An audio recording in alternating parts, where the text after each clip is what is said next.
And the head of the CIA says the threat of Russia potentially using tactical or low-yield nuclear weapons in Ukraine cannot be taken lightly.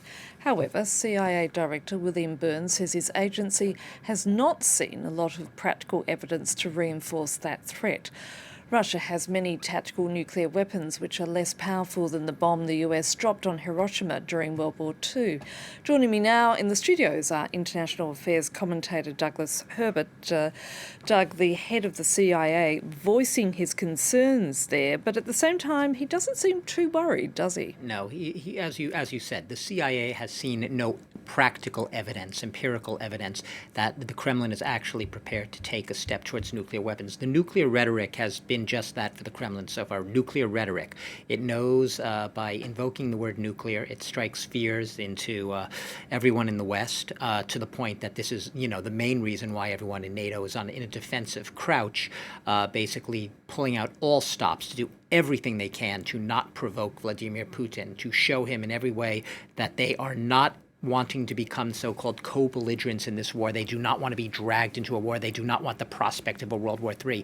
So the West is extremely cognizant of the fact that there is that threat of provoking Putin. But, Putin doesn't even need provoking. He's doing everything anyway. Putin right now, as William Burns, the CIA director, a man who knows Putin personally, probably better than most people in Washington. He's met with him in the past. He said that, as we know, Putin has become increasingly isolated in this war. He was already isolated because of COVID. Now he's even more so. His small circle of advisors is shrunk to virtually nothing. He has no naysayers in his midst. He has no advisors really inveighing on him or even gently nudging him to perhaps see things from a different perspective. So in his isolation, and this is in William Burns' estimation, Putin's risk appetite, as he calls it, has grown as his grip on Russia has tightened. And it's very important to emphasize that. That is, Putin feels he really can do anything and get away with it and present it in any way he can because he has the support of most Russian people. His popularity is near record highs. It's over 80% right now. Most of the Russian population, those who did have a dissenting voice, have either been shut up, beaten up, thrown into prison, silenced, scared to go out onto the streets anymore, or have left Russia.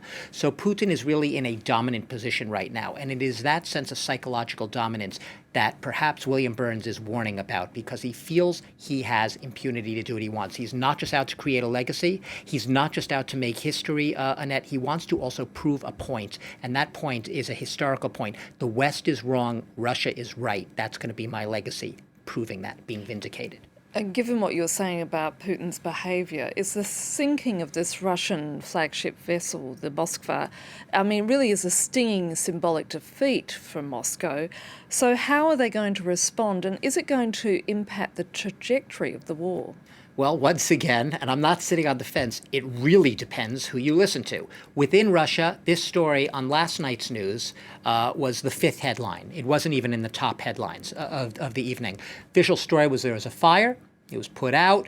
Fire set off some ammunition. Ship was being towed to port. This was just before the ship had actually sunk. For Russians, this is almost a non-story. They're not making a big deal of it. It was a ship that was incapacitated by a fire. They have lots of ships. In fact, they have dozens of ships just in the Baltic Sea, in their Baltic fleet itself, also in the Gulf of Finland. But yeah, of course, it's more than just a symbolic blow. There were, tactical missiles on this ship. You had the entire ship. It was meant to be able to stay afloat because it was compartmentalized. But apparently the damage was so severe that the compartmentalization of parts of the ship were not enough to keep it buoyant, and it actually sank. So it joins, hundreds of other ships on the bottom of the Black Sea right now. I think I said Baltic Sea before. I meant to say Black Sea. But at the end of the day right now, the Russians do not think that this is a big deal because the Russian propaganda, the Russian media isn't making a big deal of it. And the reason they're not making a big deal of it is it would be a tremendous blow to Russia's military pride. This ship used to be called, before it was called Moskva, was built in the late 80s. It was called Glory, Slava in Russian. It had been deployed in Syria. It had been deployed in Georgia during the Russian-Georgian War of 2008. So it was, in every sense of the word, a flagship, both symbolically, politically, and militarily. So they can hide it as much as they want. It is a big blow, but you won't hear it if you turn on Russian TV, and you won't hear it if you listen to Russia's military brass today in their official pronouncements. Doug Herbert, thank you.